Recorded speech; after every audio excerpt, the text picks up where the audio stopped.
Zdravím vás pri sledovaní tejto recenzie. Budem teraz trošku rozprávať o ešte stále nie veľmi známom oleji z hroznových kôstok, takže sa pokúsim o nejaké jeho predstavenie. Všetci poznáme veľmi dobre olivový a kokosový olej. Minule som vravela už aj o skvelom červenom palmovom oleji od značky Akamuti. Konečne som sa dostala aj k hroznovému olejčeku opäť od značky Akamuti.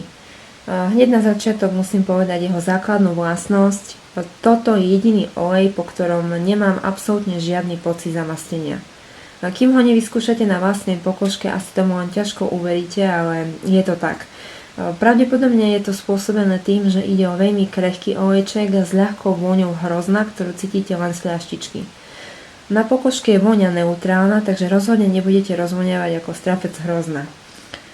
Zopár vecí sa ňom určite prečítate na rôznych stránkach. Ja len vyzdvihnem napríklad jeho schopnosť udržiavať pokožku vo veľmi dobrom stave. Zabraňuje starnutiu. Tým, že podporuje tvorbu dôležitého kolagénu, vie spomaliť starnutie.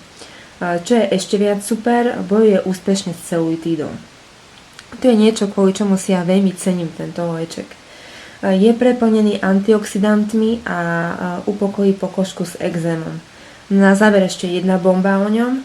Pri pravidelnom nanášaní na tvár postupne zosvetlí stopy po akné. Ja milujem tento olejček predovšetkým v lete. Olivový využívam vždy na končeky vlasov a občas pod oči, lebo je na mňa trošku ťažký a v lete by som sa cítila ako roztapajúce maslo. Na mojej pokožke trošinku zanecháva mastný pocit. Preto som zamilovaná do tohto hroznového oleja. Telo nádherne rozžiarí, mám svieži pocit a hlavne ani neviem, že som sa nejakým olejčekom natrela. Už som v jednej z recenzií určite spomenula, že využívam hlavne epiláciu, takže smelo si natriem aj nohy. Sú tak v šatách krajšie, lesklejšie, žiarivejšie.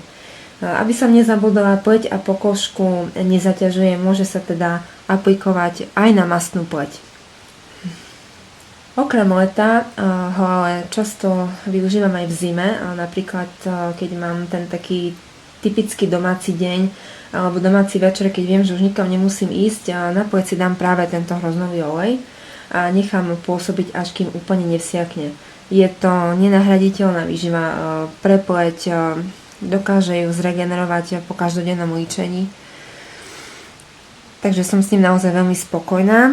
Na obale nájdete informácie v angličtine. Ja som ho kúpila z e-shopu Bionatural, takže tu ešte bola taká nálepka, trošku je to vidieť stopu, kde bol slovenský popis tohto olejčeka.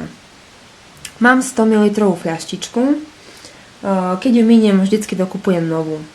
Ako som už spomenula, vôňu hrozna zacítite z fľaštičky. Až keď si ju odšrobujete a priložíte nos, tak zacítite jemnú vôňu hrozna. Čo sa týka nanášania, dávkovanie je praktické. To znamená, že krásne po kvapkách viem naniesť treba len jednu kvapku. Je ľahučký, skutočne mimoriadne jemný a príjemný.